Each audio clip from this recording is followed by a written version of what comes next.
സംസ്ഥാനത്ത് സാമൂഹ്യ സുരക്ഷാ ക്ഷേമനിധി പെൻഷനുകൾ കാത്തിരിക്കുന്ന ഗുണഭോക്താക്കൾക്ക് വമ്പൻ സന്തോഷ വാർത്ത. കുടിശ്ശിക തീർത്തുള്ള വിതരണം ആരംഭിക്കുന്നതിന് മുന്നോടിയായി ഗുണഭോക്താക്കൾക്ക് ആദ്യഘട്ടത്തിൽ വിതരണം ആരംഭിച്ച സെപ്റ്റംബർ മാസത്തിലെ പെൻഷൻ തുകയുടെ വിതരണം സംസ്ഥാനത്ത് സജീവമായ സാഹചര്യത്തിൽ ക്ഷേമനിധി ബോർഡുകൾ വഴി പെൻഷൻ തുക സ്വീകരിക്കുന്ന 8 ലക്ഷത്തോളം വരുന്ന ആളുകൾക്ക് സെപ്റ്റംബർ മാസത്തിലെ തുക വിതരണം ചെയ്തപ്പോൾ ഒട്ടുമിക്ക ആളുകൾക്കും തുക എത്തിച്ചേർന്നിട്ടില്ലായിരുന്നു. ഇത്തരത്തിൽ തുക എത്തിച്ചേരാത്ത ഗുണഭോക്താക്കൾക്ക് ഇന്നു മുതൽ പെൻഷൻ തുക അക്കൗണ്ടുകളിലേക്ക് എത്തിച്ചേരും.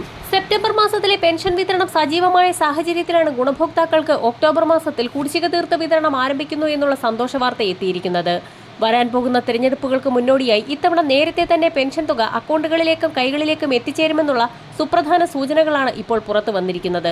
തിരഞ്ഞെടുപ്പ് ചട്ടം നിലവിൽ വരുന്നതിന് മുന്നോടിയായി പെൻഷൻ തുകയും കുടിശ്ശിക തുകയും അടക്കമുള്ളവയുടെ വിതരണം ആരംഭിക്കുമ്പോൾ സംസ്ഥാനത്ത് 26.67 ലക്ഷത്തോളം വരുന്ന വിവിധ സ്കീമുകളിലായി പെൻഷൻ തുക സ്വീകരിക്കുന്ന ഇന്ദിരാഗാന്ധി ദേശീയ വാർദ്ധക്യകാല പെൻഷനുകൾ, വിധവാ പെൻഷനുകൾ, ഭിന്നശേഷി പെൻഷനുകൾ, കർഷക തൊഴിലാളി പെൻഷനുകൾ, ഇതോടൊപ്പം തന്നെ 7 ലക്ഷത്തോളം വരുന്ന NSAP വിഭാഗത്തിൽപ്പെടുന്ന പെൻഷൻ ഗുണഭോക്താക്കൾ, ഇവർക്ക് പുറമെ സർക്കാർ സഹായത്തോടുകൂടി പെൻഷൻ തുക വിതരണം ചെയ്യുന്ന വിവിധ സ്കീമുകളിൽപ്പെട്ട് പെൻഷൻ തുക സ്വീകരിക്കുന്ന ക്ഷേമനിധി ബോർഡുകൾ വഴി പെൻഷൻ തുക സ്വീകരിക്കുന്ന 8 ലക്ഷത്തോളം വരുന്ന ആളുകൾ, സഹകരണ സംഘം ഉദ്യോഗസ്ഥർ വഴി കൈകളിലേക്ക് നേരിട്ട് പെൻഷൻ തുക എത്തിച്ചേരുന്ന 24 ലക്ഷത്തോളം വരുന്ന ആളുകൾ എന്നിവർക്ക് ആനുകൂല്യം എത്തിച്ചേരും. പെൻഷൻ തുകയിൽ വർധനവടക്കം പ്രഖ്യാപിക്കാൻ പോകുന്ന സാഹചര്യത്തിൽ നിരവധി ആളുകളാണ് നിലവിൽ പുതിയതായി പെൻഷന് അപേക്ഷ വെച്ചിട്ടുള്ളത്.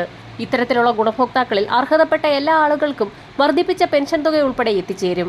എന്നാൽ ഇത്തരത്തിലുള്ള ഗുണഭോക്താക്കൾക്ക് നേരത്തെയുള്ള കുടിശ്ശിക തുകയ്ക്ക് അർഹതയുണ്ടാകുന്നതല്ല. സെപ്റ്റംബർ മാസത്തിലെ പെൻഷൻ തുക വിതരണം ചെയ്തപ്പോൾ സേവന സൈറ്റിൽ പെൻഷൻ കൈമാറിയതായി കാണിച്ചിട്ടും തുക എത്തിച്ചേർന്നിട്ടില്ലാത്ത ഗുണഭോക്താക്കൾക്ക് ഇന്നു മുതൽ അക്കൗണ്ടുകളിലേക്കും കൈകളിലേക്കും തുക എത്തിച്ചേർന്നു തുടങ്ങും.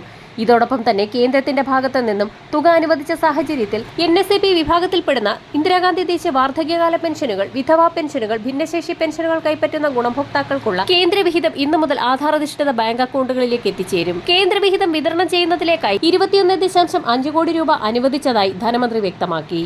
7.5 ലക്ഷത്തോളം വരുന്ന ആളുകൾക്കുള്ള ദേശീയ പെൻഷൻ പദ്ധതിയിലെ കേന്ദ്രവിഹിതം കേന്ദ്ര സർക്കാരാണ് നൽകേണ്ടത്. ഈ വിഹിതം കേന്ദ്ര സർക്കാരിന്റെ PFMS സംവിധാനം വഴി ഗുണഭോക്താക്കളുടെ ബാങ്ക് അക്കൗണ്ടുകളിലേക്ക് ക്രെഡിറ്റ് ചെയ്യപ്പെടും. സഹകരണ സംഘം ഉദ്യോഗസ്ഥർ വഴി തുക സ്വീകരിക്കുന്നവരിൽ കേന്ദ്രവിഹിതം കൂടി ചേർത്ത് പെൻഷൻ തുക സ്വീകരിക്കുന്ന ഗുണഭോക്താക്കളും നേരത്തെ തന്നെ ബാങ്ക് അക്കൗണ്ടുകൾ എടുക്കണമെന്ന് കേന്ദ്രം നിർദ്ദേശം നൽകിയിരുന്നു.